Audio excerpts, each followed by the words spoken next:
Audio Jungle.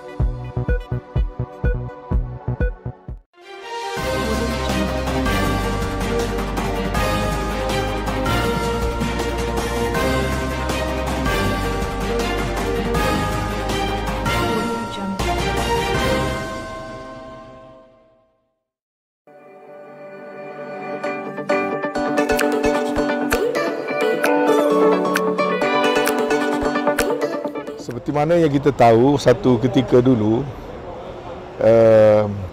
RTM mengadakan satu saluran radio yang khusus dalam bahasa Filipin atau dalam bahasa Tagalog, terutama sekali bagi kemudahan sebahagian daripada penduduk-penduduk di Sabah dan juga di selatan Filipin. Itu dah lama dulu.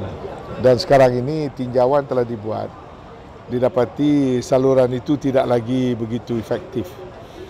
Langganannya pun, jumlah pendengar pun telah menurun dengan banyak, dan juga siaran FM biasa yang ada di Sabah dikira sudah memadai, dan bahasa kebangsaan dan juga bahasa-bahasa lokal menjadi cukup efektif melalui saluran radio yang ada. Justru itu kementerian telah mengangkat kertas kepada Jemaah Menteri untuk mendapatkan kelulusan supaya saluran itu dapat kita tutup.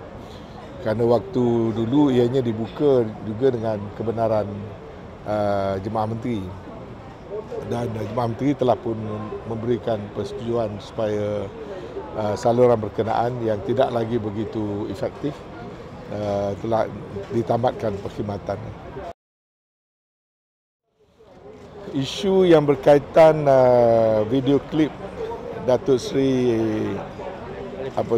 Alif Shukri, saya mengesahkan kita menerima terlalu banyak aduan-aduan, dan termasuklah juga daripada pihak Jabatan Perdana Menteri, khususnya Menteri yang menjaga hal ehwal agama dan juga JAKIM. Dan keresahan itu timbul kerana klip berkenaan mempunyai unsur-unsur tertentu yang bercanggah dengan amalan dan norma-norma yang diamalkan dalam masyarakat. Dan berikutan dengan aduan-aduan tersebut, Suruhanjaya Komunikasi dan Multimedia telah meneliti di peringkat awalannya, dan dia ada sebab untuk siasatan dilaksanakan.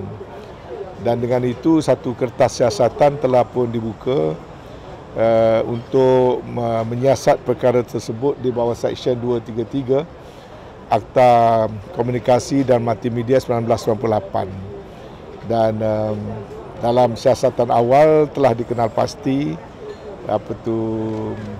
mereka yang dikatakan terlibat, dan mereka akan mula dipanggil untuk siasatan pagi besok jam 10 pagi oleh pihak pegawai-pegawai penyiasat Suruhanjaya Komunikasi dan Multimedia. Dan siasatan dijalankan di bawah Seksyen 233 Akta Komunikasi dan Multimedia. Bermaksud Datuk Alif Shukri dan para penari lah yang terlibat dalam klip video itu yang akan dipanggil esok?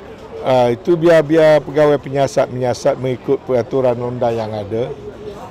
Saya kira tidak perlu ada sebarang kenyataan yang bersifat prejudis ataupun boleh mendahului penyiasatan. Jadi kita cuma yang dapat saya sahkannya ialah, pertama, kita memang menerima aduan.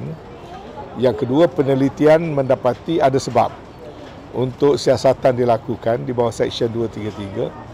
Yang ketiganya, pihak-pihak yang terbabit telah pun dikenal pasti dan mereka telah diberi notis untuk disiasat, dan mereka dipanggil besok jam 10 untuk memberikan kerjasama kepada pegawai-pegawai penyiasat daripada Suruhanjaya Komunikasi dan Multimedia. Perkara ini dah banyak kali kita sebut, dia semua bentuk siaran yang melanggar Akta Suruhanjaya Komunikasi dan Multimedia itu semuanya boleh kena disiasat. Semuanya mesti, sebab bila ada undang-undang perlu dikuatkuasakan.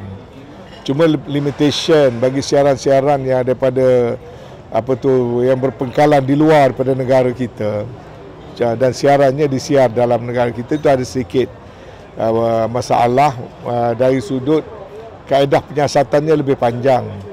Kerana dari mengikut prosedurnya ialah oleh kerana dia bukan entiti siaran yang berada di luar daripada negara kita, maka kuasa undang-undang atas siaran itu mesti melalui satu proses. Antaranya ialah melibatkan perlu ada satu request yang dibuat oleh pejabat peguam negara kita kepada peguam negara di negara-negara yang pengkalan kalau katalah Facebook dan sebagainya di Amerika misalnya, maka AGC perlu minta permohonan untuk mendapatkan IP dan sebagainya lah daripada pihak Jabatan Peguam Negara Amerika Syarikat. Jadi proses itu biasanya masa yang panjang. Namun begitu memang ada siasatan dibuat yang melibatkan bentuk tindakan seperti mana saya katakan tadi, dan ada juga yang tindakan-tindakan telah diambil di mana kita telah membuat request supaya posting itu diturunkan dan juga beberapa tindakan lain.